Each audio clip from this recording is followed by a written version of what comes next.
2026. gads lidostas Rīga Rail Baltica būvlaukumā ir sācies aktīvi. Marta beigās esam uzsākuši dzelzbetona sānu aizsarga elementu montāžu uz viaduktu.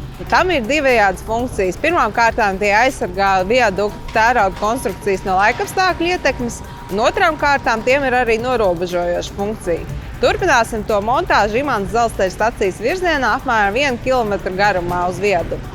Martā esam noslēguši būtisku būvniecības posmu. No stacijas ēkas līdz pat Ziemeļu ielai apmēram 500 metru garumā esam samontējuši tērauda sijas. Šīs sijas sver vairāk kā 20 tonnas un ir 3 metru augstas. Kopumā esam samontējuši 147 sijas. Sijas ir izgatavotas no īpaša atmosfēra izturīga tērauda, kas ar laiku izveido dabisku aizsargkārtu patinu, kura pieņem oranžbrūnu nokrāsu. Šī aizsargkārta pasargā sijas no atmosfēras ietekmes. Gadu uzsākām demontējot kravu centra angāru, lai atbrīvotu dzelzceļa viaduktu ceļu Imantas stacijas virzienā. Lidostas slēgtajā teritorijā izbūvējām testa pāļus un veicām to nestspējas pārbaudi.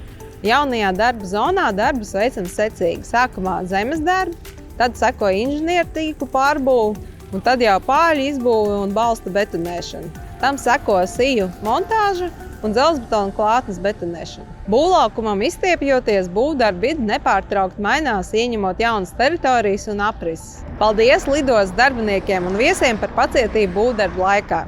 Kopā mēs būvējam labākai rītdienai.